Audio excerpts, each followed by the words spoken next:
Right, before we've even said hello properly, I want it on record that Lucy has sent me 11 links this morning, 11's generous. I stopped counting somewhere around the 8th one. all saying more or less the same thing. Passkeys are dead, MFA's dead, civilization ends before lunch. I didn't believe all of it, to be clear.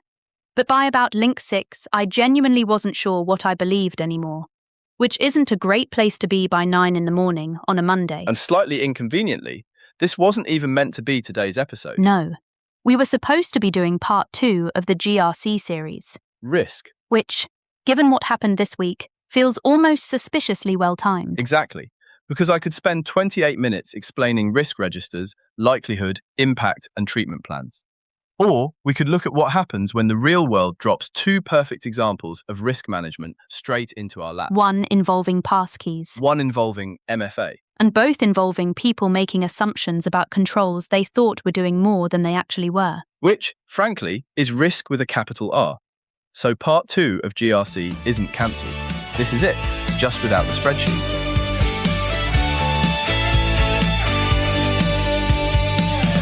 He's the guy with the plan for your online life. Keeps your data safe, cuts through the strife. Small biz owners, yeah, this is your guide. Cyber threats, beware, no place to hide. The small business cybersecurity guy, guarding your world with a sharp eagle eye. Tips and tricks to keep your systems tight.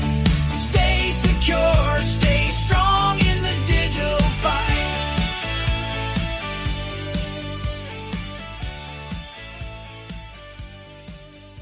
Welcome back to the Small Business Cybersecurity Guy. I'm Noel Bradford. And I'm Lucy Harper, currently recovering from too much LinkedIn doom scrolling. Last week we started talking about governance.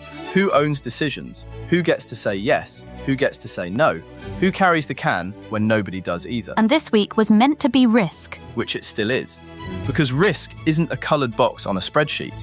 Risk is what happens when a control works differently from the way you thought it worked. Or when somebody knows that, documents it, and decides to live with it anyway. Exactly. And that's basically the entire episode. So my 11 links accidentally became course material. That's one way of looking at it. I'm invoicing you. Absolutely not. Okay, so it all started last Monday. Someone on Threads posts a screenshot claiming Google Passkeys have been cracked and telling everyone to switch every single one back to a password immediately. 40,000 likes by lunchtime. Naturally. Then Tuesday, there's another post saying MFA is basically dead because of some new phishing kit. Completely different story, completely different company, completely different research. But by that point, the replies had already mixed both stories together into one giant authentication apocalypse. Because nuance doesn't trend. Apparently not. Then someone finally sends me the proper Hacking Passion write-up covering the Unit 42 research. I read it. Then I read it again. Then I thought, this is still as clear as mud. I need Noel to explain this before I convince myself we should all go back to passwords written on post-it notes. Good, because nobody has cracked passkeys. Straight away. Straight away. Nobody has broken the maths. Nobody has discovered some magic cryptographic skeleton key. Nobody can point a laptop at your account, press a button, and download your passkey. So why is everybody screaming? Because the thing around the cryptography has holes in Which it. is less dramatic. Considerably. Therefore unsuitable for Threads. Completely unsuitable. Can we start really basic? Because people are arguing about whether passkeys are broken without necessarily knowing what one is. Fair enough. A passkey is basically 2 mathematical keys. One is public, the website can have that. The other is private and stays with you. When you log in, the website sends a challenge. Your device signs it. The website checks the signature. Nothing gets typed, and there's no shared secret sitting there waiting to be stolen. So no password for somebody to nick. Exactly. Which is why, in the normal case, passkeys are so good against phishing. And synced passkeys? That's the important bit here. Synced means Google, Apple, or Microsoft can securely copy that credential between your devices. Which is convenient. Very. And convenience is where security starts making nervous noises. Now you're getting it. So the maths is fine. Fine. The problem is the plumbing. Exactly. Right. So this all started with Ari Olsztyn of the Unit 42 cyber research group that's part of Palo Alto Networks. That was published on the 3rd of August. 3 attacks against Google Password Manager in Chrome on Windows, which they dubbed Passkey, Silver Passkey, and Golden Passkey. Which sounds less like research and more like rejected Bond films. Somebody definitely enjoyed naming them. So attack 1. Chrome keeps information about your synced passkeys in your profile. Malware running as you can read that information without administrator rights. Which means what in normal English? It can build a shopping list. Bank. Yep, Crypto exchange. yep, Domain registrar. yep. So before the attacker has even stolen anything useful, they already know where to spend their time. Exactly. That's unpleasant. It gets better. I assumed it would. Chrome creates a device key through Windows. Because of the way that key gets created, it doesn't stay locked away in the TPM in the way you'd expect. TPM being the security chip in most modern Windows machines. Correct. Instead, Chrome ends up with a wrapped version it can store. And malware can lift that Yes, without admin, yes. and then, It can use perfectly legitimate Windows functions to get the machine to sign a login. hang on. So we're not talking about the attacker breaking into the TPM. No, They're asking Windows nicely. pretty much. That's somehow worse. It's certainly less glamorous. And Dave at his desk sees what? Nothing. Prompt? No, Flash? no, Angry warning box? no. Just Outlook and a cup of tea while his machine authenticates somebody else. Exactly. Lovely.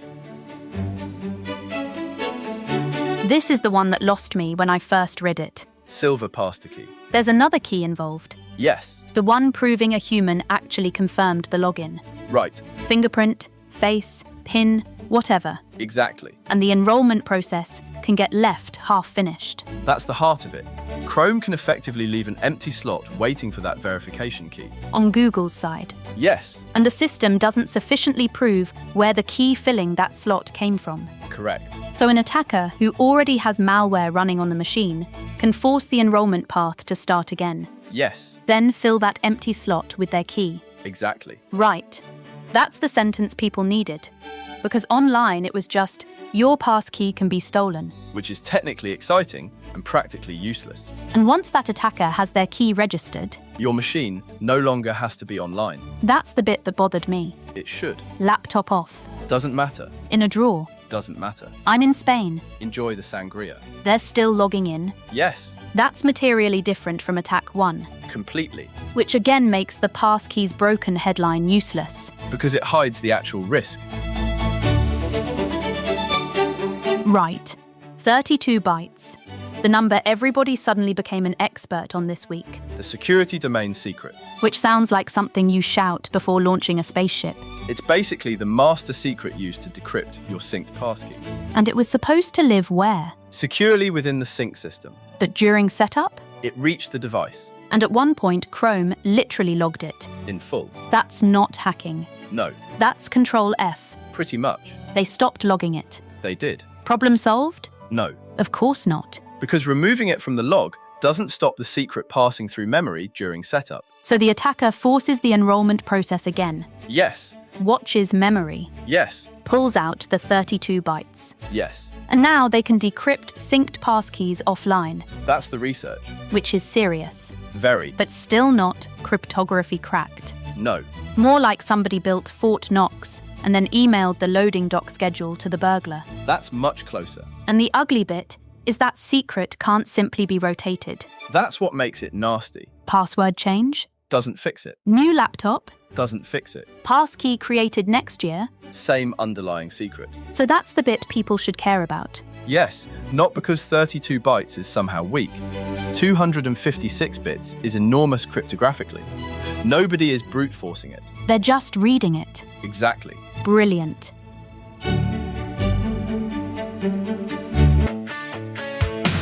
Don't leave your business exposed. Hit subscribe and like the show. Stay informed and protected. Small business cybersecurity guy. Security tips you can trust. Subscribe now. Stay secure.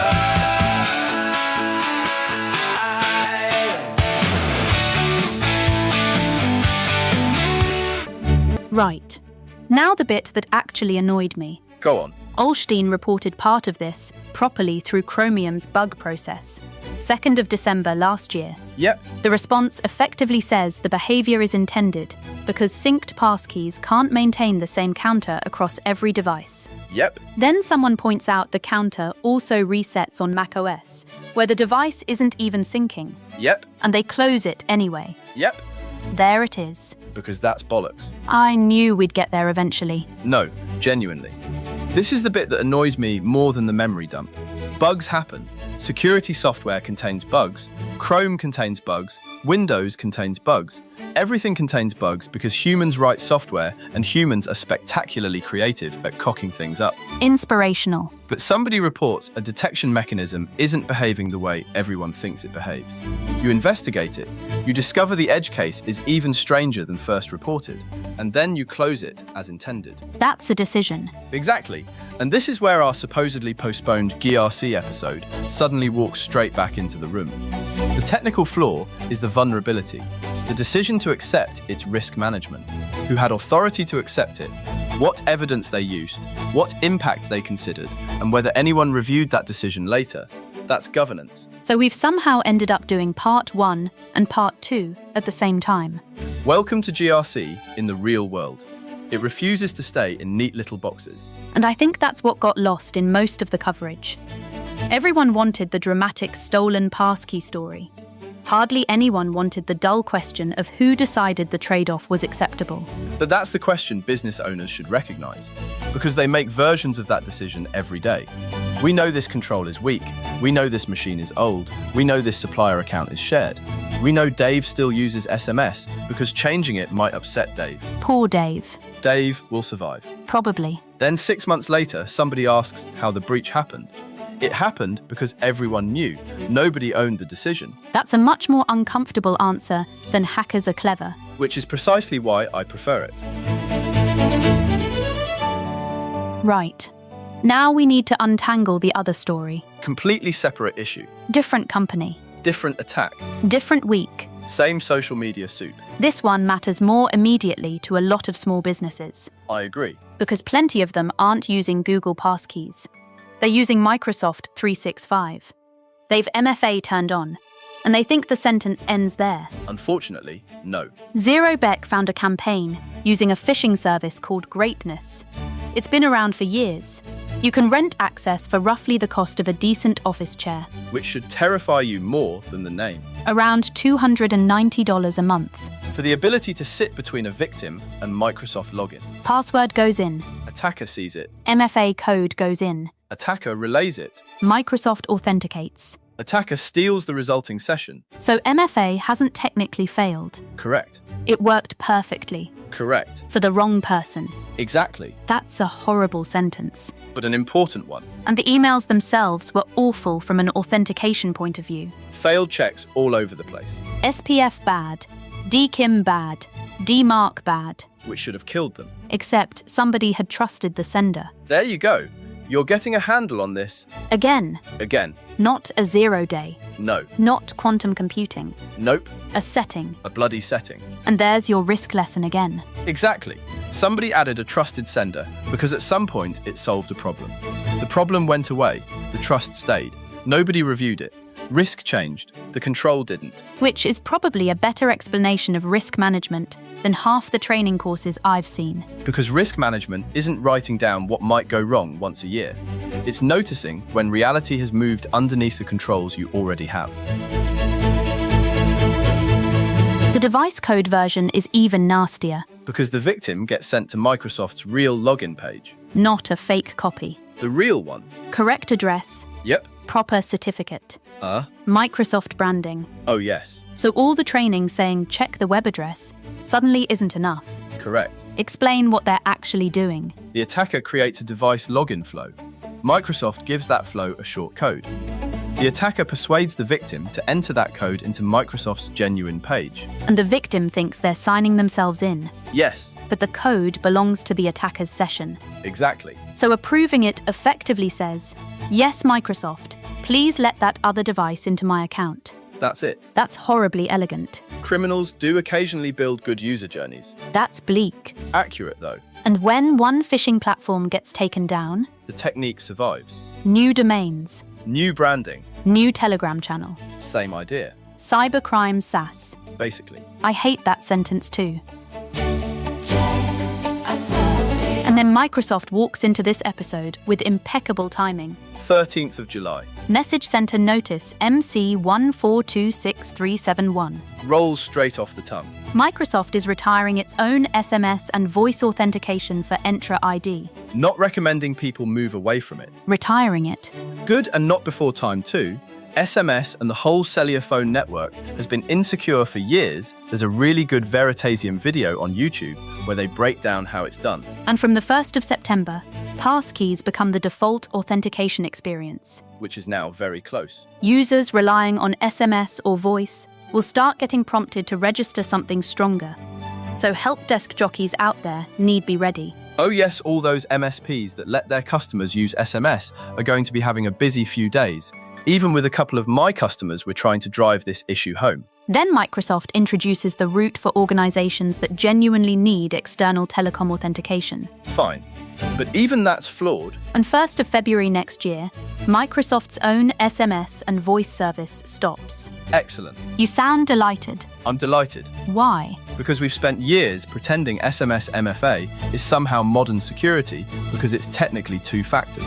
Your password plus a message delivered through a telephone numbering system originally designed when people thought fax machines were futuristic. That's unfair to fax machines. No, it isn't. Anyone using a fax machine in 2026 should be shot.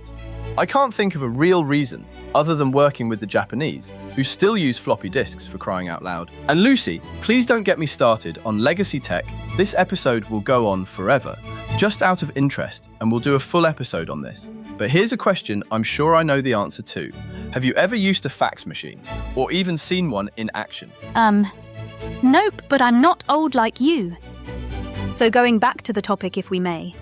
Here's the weird bit. We've spent 20 minutes talking about flaws in Passkeys, and Microsoft is simultaneously pushing everyone towards Passkeys. Which isn't contradictory. Wait, what? Explain, please. Because security isn't about finding something perfect.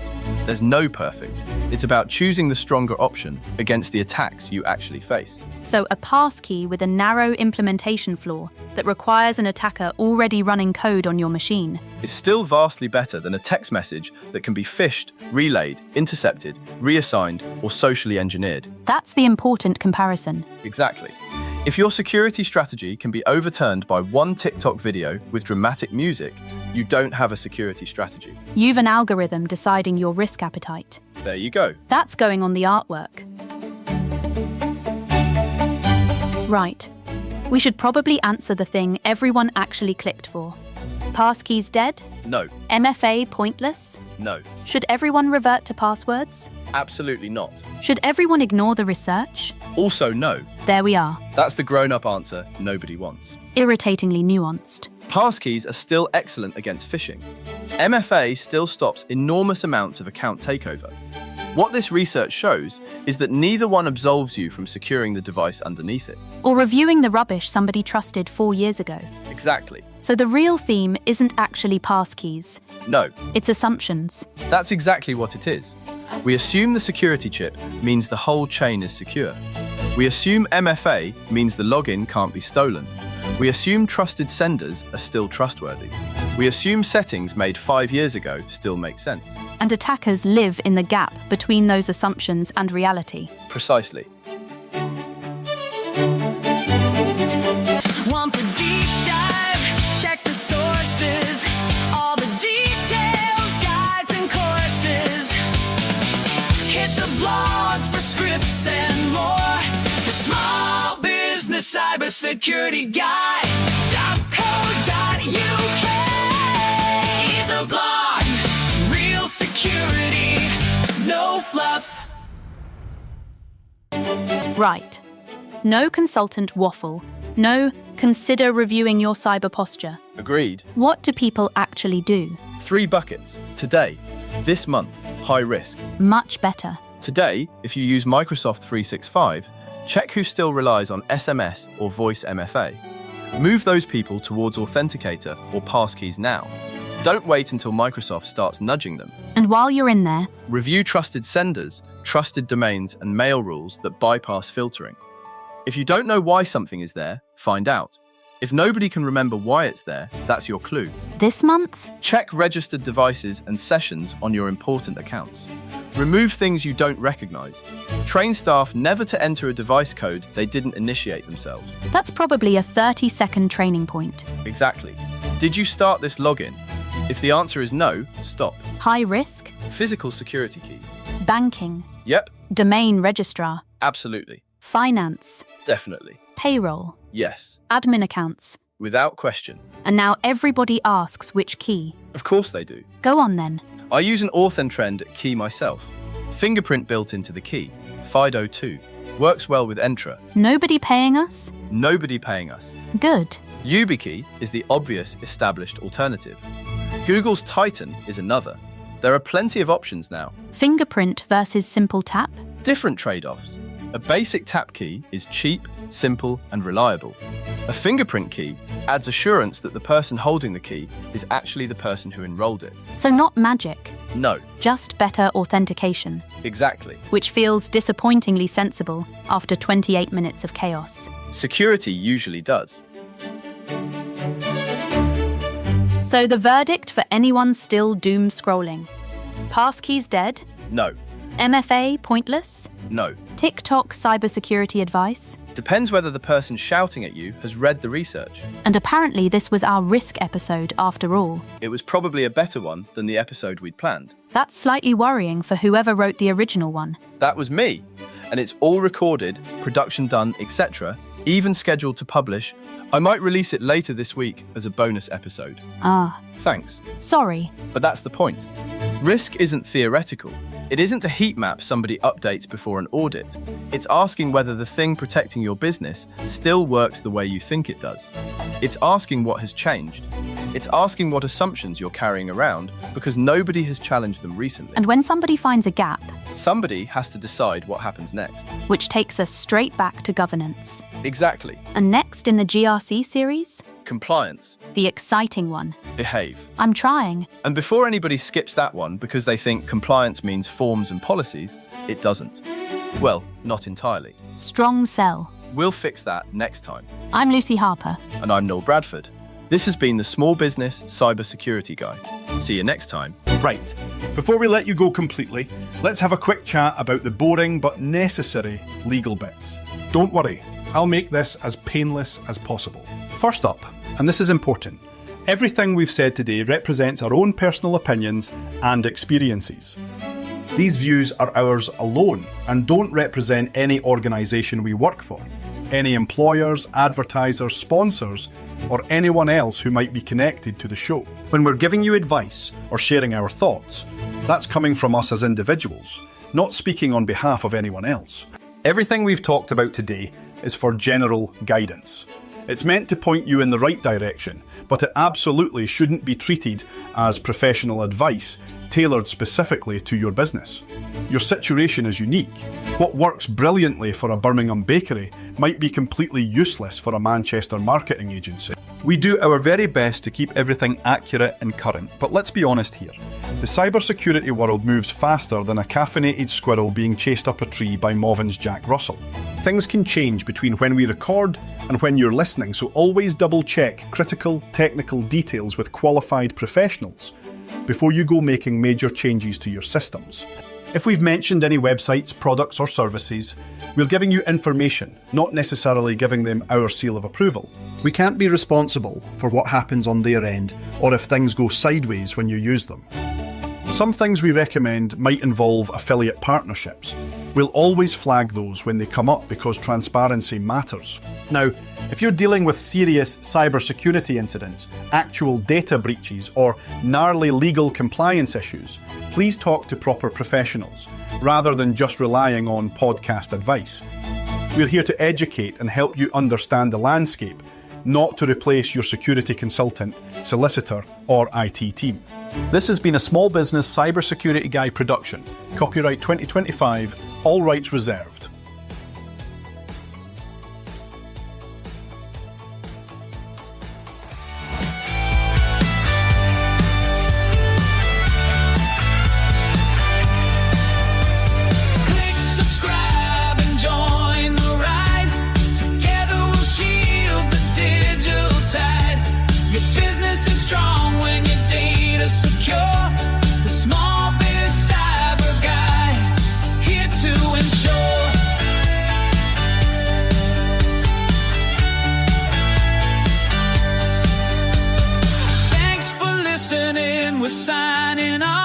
Stay cyber safe no matter the cost. The small biz cyber guy says goodbye. Until next time, keep your day